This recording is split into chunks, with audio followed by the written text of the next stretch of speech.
नमस्कार दोस्तों। जैसा कि आज यूपीएससी 2025 का पेपर हुआ, जिसमें जीएस का पेपर हो चुका है। और हम लोग जीएस के पेपर में मुख्यतः देखेंगे जियोग्राफी से कौन कौन से क्वेश्चन पूछे हैं, कहाँ से पूछे हैं और क्यों पूछे हैं। दूसरी बात, हम थोड़ा देखेंगे कि पहले जियोग्राफी का क्या वेटेज रहा, अब क्या है। अगर बात करें 2023 की, अगर हम 2023 की बात करते हैं तो 2023 में कुल 13 क्वेश्चन पूछे गए थे। अगर 2023 की बात करें तो 13 क्वेश्चन थे। वहीं पर 2024 में 10 क्वेश्चन, और 2025 जो अभी 2 घंटे पहले पेपर हुआ है 2025 का, इसमें कुल 12 क्वेश्चन पूछे गए हैं। इसका मतलब है कहीं न कहीं से हर साल 10 से 12 ऑन एवरेज मान के चले जितना क्वेश्चन हो रहे हैं। और आज के क्वेश्चन थे वो बहुत बेसिक तरह से थे, बहुत ही ज़्यादा टफ भी नहीं थे और इजी भी नहीं थे। और यहाँ पर बहुत एक सिंपल सी चीज़ देखने को मिली है। अगर आपने मैपिंग और कॉन्सेप्ट दोनों को पढ़ा हुआ है, तब कहीं जा करके आप चीज़ों को देख पाएंगे और सही कर पाएंगे। जैसे एक क्वेश्चन यहाँ पे दिया जियोग्राफिक, जो पहला क्वेश्चन है वह शुरू होता है कि जो एंडीज पर्वत है, एंडीज पर्वत कितने देशों में फैला हुआ है। यह आपको अगर पता होगा तो आप यहाँ इसको बहुत आराम से सही कर जाएंगे। क्वेश्चन नंबर 42 को, अगर एंडीज पर्वत की बात करें तो एंडीज पर्वत एक न्यू फोल्डेड माउंटेन है जो कि दक्षिणी अमेरिकी प्लेट और नाजका प्लेट के सहारे बढ़ रहा है, दोनों टकराने से है। और इसका विस्तार कुल मिलाकर के कितने देशों में है? 7 देशों में है, जिसमें 7 देशों में वेनेजुला हो गया, बोल्विया हो गया, कोलंबिया हो गया, इक्वाडोर हो गया। ये चारों यहां पर मिलेंगे, जबकि इसका पराग्वे और ब्राजील से इसका कुछ भी लेना देना नहीं है। तो इसका आंसर हो जाएगा कौन? केवल 1, 2, 3 और 4, केवल 4 हो जाएगा। तो पहले का आंसर हो जाएगा सी। 42 का आंसर क्या होगा? सी होगा। ठीक है, इसके बाद आगे आते हैं तो हमें मिलता है क्वेश्चन नंबर 43। 43 भी पूरी तरह से मैपिंग से ही पूछा हुआ क्वेश्चन है। अगर 43 की बात करें, पूछा है निम्नलिखित जलाशयों पर विचार कीजिए। टंगानिका लेक, तोनले सेप और पाटोस लैगून। सबसे पहली बात आपको जानना है पाटोस लैगून कहां पर है। यह ब्राजील के दक्षिणी क्षेत्र में, पराग्वे इसके बिल्कुल दक्षिणी क्षेत्र में एक लैगून है। अगर बात करें टंगानिका की तो यह अफ्रीका महाद्वीप में है। अफ्रीका महाद्वीप में इसका विस्तार 4 देशों में है, जिसमें से तंजानिया है, जाम्बिया है, बुरुंडी है और कांगो है।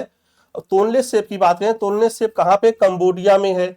अब अगर बात करें कि भूमध्य रेखा निम्नलिखित में से किससे को गुजरती है, तो इसमें से कहीं से भी नहीं गुजरती। भूमध्य रेखा अगर किसी झील से गुजरती है तो वह है विक्टोरिया झील। यह विक्टोरिया झील से गुजरती है। इनमें से हो जाएगा ऑप्शन डी, कोई नहीं। अब अगर इससे आगे चलते हैं तो क्वेश्चन नंबर 45,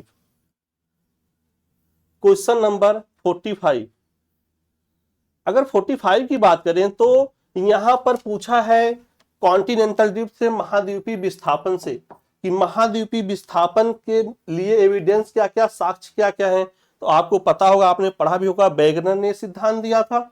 अब इसके अनुसार पहला दूसरा दोनों सही हैं। अगर तीसरे को देखा जाए तो तीसरे में दिया, यह ज्ञात है कि भारत के गोंडवाना अवसाद तंत्र के प्रतिरूप दक्षिणी गोलार्ध के 6 विभिन्न भूखंडों पर मिलते हैं।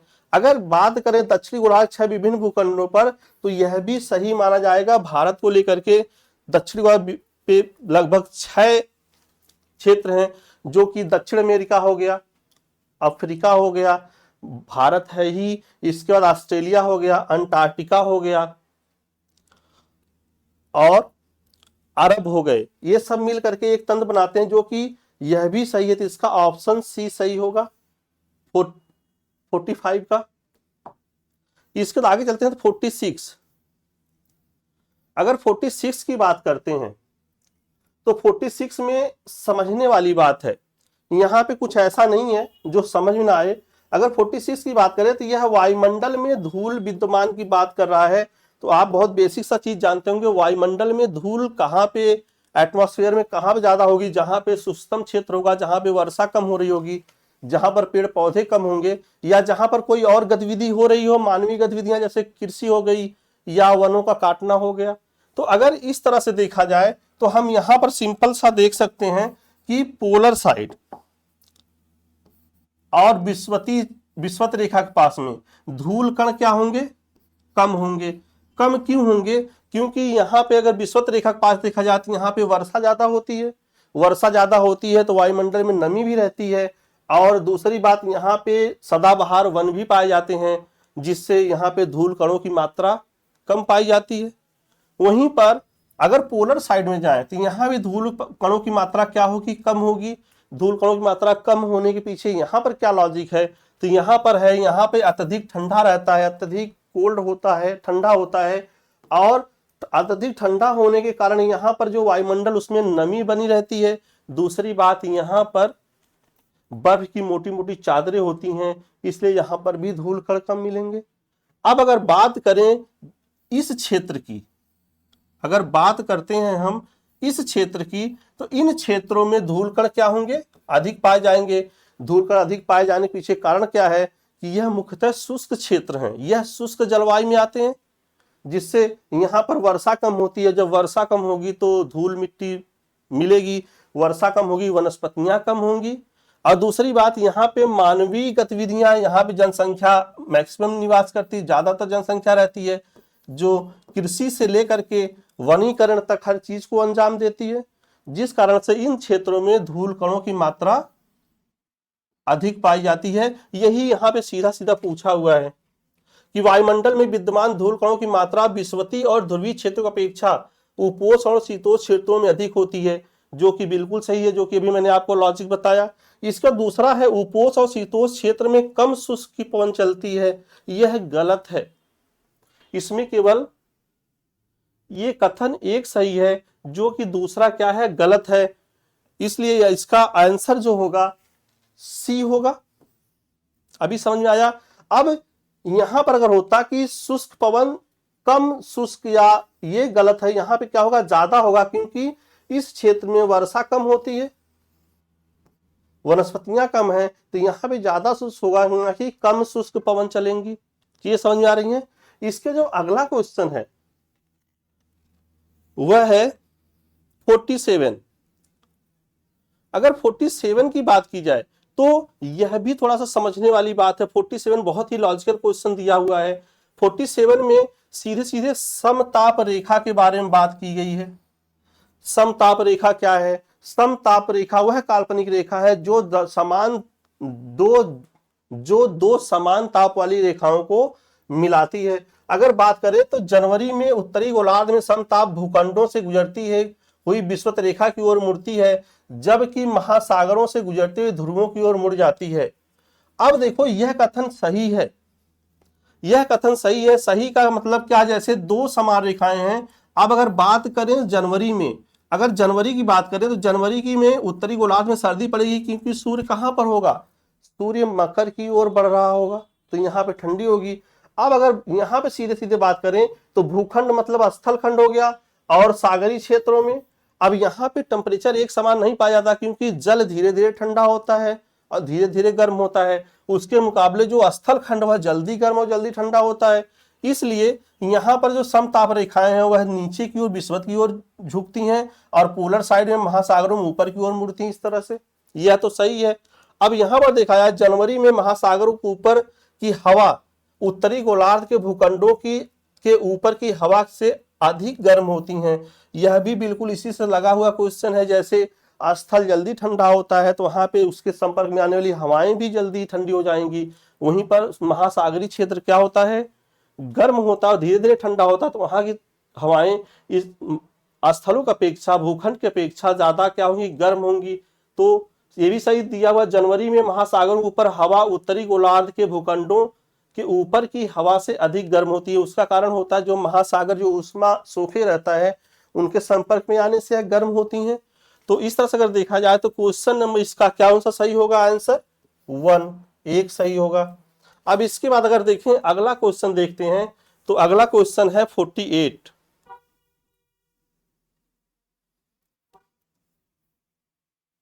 अगर 48 को देखा जाए तो यह भी बहुत ही लॉजिकल क्वेश्चन है। सैलों पर जल प्रभाव, किस प्रकार की सैलों पर?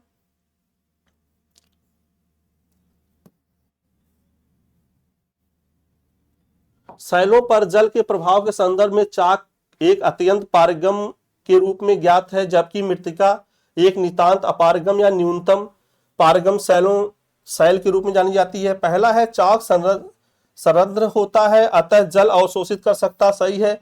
यहाँ पे जो ये क्वेश्चन है यहाँ बिल्कुल ही नहीं होगा, क्योंकि मृत्तिका में भी छोटे सरंध्र होते हैं, छोटे छिद्र होते हैं, ऐसा नहीं होता बिल्कुल ही नहीं होते हैं। तो ये जो कथन 3 है यहाँ पर यह गलत होगा, जबकि ये सही होगा। तो अगर इस हिसाब से देखा जाए तो क्वेश्चन नंबर 48 का सही आंसर सी होगा।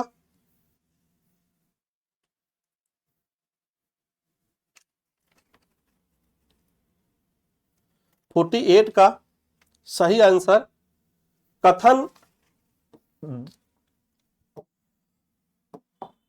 कथन 2 और 3 में से केवल एक सही है तथा एक की व्याख्या करता है। अब इसके बाद आते हैं तो हमें क्वेश्चन नंबर 49 मिलता है। क्वेश्चन नंबर 49, क्वेश्चन नंबर 49 में सीधा सीधा दिया हुआ निम्नलिखित कथनों पर विचार कीजिए। क्या विचार करना है? वायुमंडल के बिना भूपृष्ठ पर सर्वत्र हिमांक बहुत नीचे होता। बिल्कुल सही है। यहाँ पर वायुमंडल द्वारा अवशोषित और पासित ट्रैप्ड उष्मा हमारे ग्रह का औसत तापमान बनाए रखती है। यह भी बिल्कुल सही है। यहाँ पर है वायुमंडल की कार्बन डाइऑक्साइड जैसी गैसें विकिरण को अवशोषित और पासित करने के लिए विशेष रूप से उत्तम है। अगर देखा जाए तो यह तीनों ही सही हैं। इसका ऑप्शन सी सही होगा। अगर बात करें कि वायुमंडल नहीं होता तो दिन में पृथ्वी का तापमान बहुत ज्यादा जाता और रात में बहुत ज्यादा कम हो जाता। क्या पता दिन में उबल रही है और रात में बिल्कुल जम गई। यह वायुमंडल ही है जो पृथ्वी के औसत तापमान को बनाया है, और वायुमंडल के साथ साथ यहाँ मिलने वाली जैसे ग्रीन हाउस गैसेस वगैरह हो गई, इन सब ने पृथ्वी के तापमान को क्या किया है? बैलेंस किया हुआ है। अब इसके बाद अगर बात करते हैं तो जियोग्राफी में क्वेश्चन आता है 74।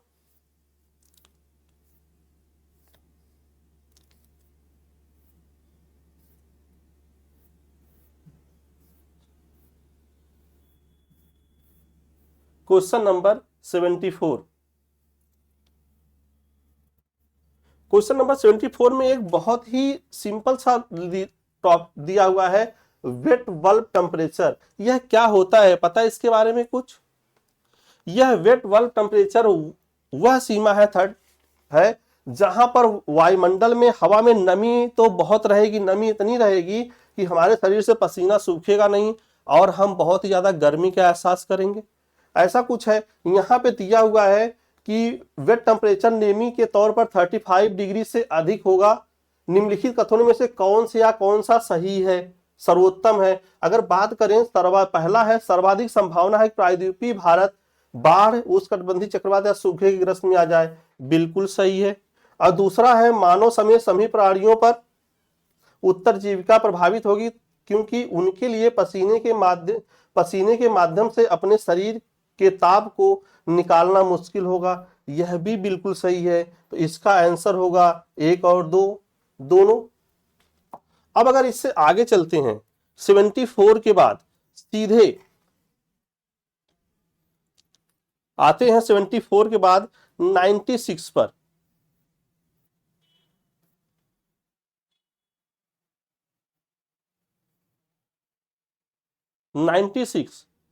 नाइन्टी सिक्स यहां पर दिया हुआ है कि निम्नलिखित देशों पर विचार कीजिए। United kingdom, Denmark, New Zealand, Australia तथा ब्राजील। कितने देशों में 4 से अधिक काल क्षेत्र मतलब टाइम जोन है? अगर इनमें देखा जाए मेन मुख्य भूमि को तो 2 आएंगे, ऑप्शन डी होगा। जैसे यूनाइटेड किंगडम को अगर देखा जाए तो छोटे छोटे आइलैंड मिला करके कई सारे हो जा रहे हैं, या फिर डेनमार्क को देखा जाए इस तरह से। तो यह अभी थोड़ा सा संशय है कि यह केवल जैसे डेनमार्क की बात करें, केवल डेनमार्क की बात हो रही है या डेनमार्क से लगे हुए सारे क्षेत्रों की, या जैसे न्यूजीलैंड की बात हो रही है या न्यूजीलैंड से लगे हुए सारे आइलैंड की। तो इस पे अभी के लिए फिलहाल मुझे लगता है कि केवल 2 सही होगा, लेकिन आंसर की आने कंफर्म होगा कि यह किस बिहाफ पर पूछ रहा है, यह इनके साथ लगे हुए इंक्लूड आइलैंड को ही इंक्लूड कर रहा है या सिर्फ देशों को ही पूछ रहा है। इसके बाद इसका मेरे हिसाब से ऑप्शन डी सही होगा, केवल 2। और अगर इसके आगे चलते हैं तो अगला क्वेश्चन है 97। अगर 97 की बात करें तो यह भी क्वेश्चन समझने लायक है कि साइबेरिया में अनादिर और अलास्का में नूम। अगर बात करें तो इस तरह से रसिया है और इस तरह से अलास्का लेउसियन द्वीप है, इस तरह से अलास्का है, ऐसे करके नूम यहां पर है और अनादिर यहां पर है। इनके बीच में टाइम जोन है और पृथ्वी हमारी कहां से कहां रोटेट कर रही है, पश्चिम से पूरब की ओर रोटेट कर रही है। तो सबसे पहले सूर्य सामने कौन सा हिस्सा आएगा, रसिया का हिस्सा आएगा। अब अगर देखा जाए तो ग्रीनविच जीएमटी की बात की जाए तो जो अनादिर है यह +12 है और जो नोम है यह -9 है। मतलब अगर दोनों को ओवरऑल किया जाए तो लगभग 21 घंटे का गैप आ रहा है, 21 घंटे का डिफरेंस आ रहा है। और जो नोम है, नोम यह 21 घंटा क्या है, पीछे है। और दिया हुआ क्वेश्चन में कि जब पहला दिया हुआ साइबेरिया में नाश्ते टाइम दिन अलग अलग होंगे, यह बिल्कुल सही है। दूसरा दिया है जब अनादिर में सोमवार होता है तब नोम में मंगलवार होता है, जो कि गलत है। यह कहां पे है, यह पीछे है। पीछे मतलब यहां पे कौन सा दिन होगा, यहां पर रविवार होगा, वो भी 21 घंटा पीछे है। चीज समझ में आ रही है। अब इसका ऑप्शन कौन सा सही होगा, अगर 97 की बात करें तो 97 का ए सही होगा। ठीक है, अब अगर इससे आगे चलते हैं तो हमें मिलता है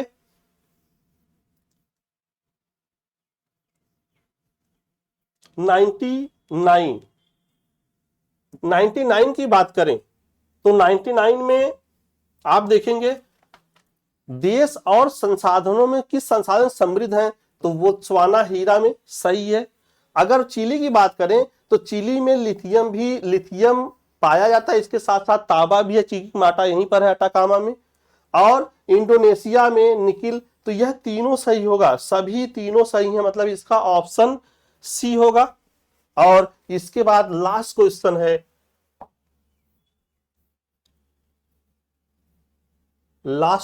है,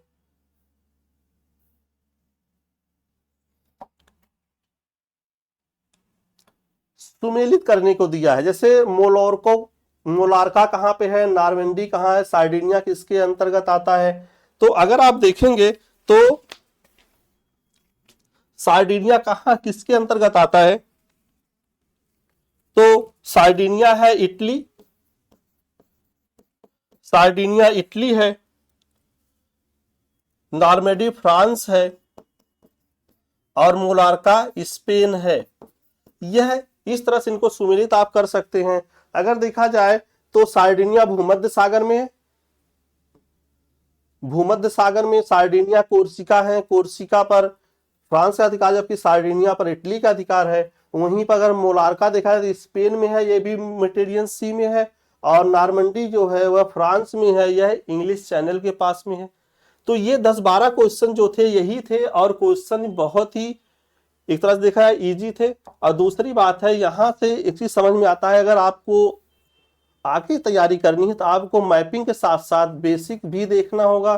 कुछ क्वेश्चन ऐसे हैं जो बिल्कुल ही बेसिक हैं। तो मैं इसी के साथ में जो लोग यूपीएससी 2025 देखे हैं उनको शुभकामना देता हूं और आप लोग आंसर मिला लीजिएगा। जिनका भी ठीक ठाक आ रहा वो मेंस की तैयारी पर अभी से लग जाए। चलिए, बहुत बहुत धन्यवाद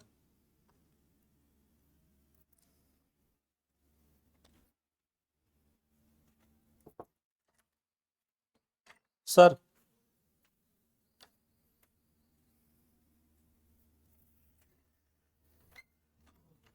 बंद करिए अभी रिकॉर्ड।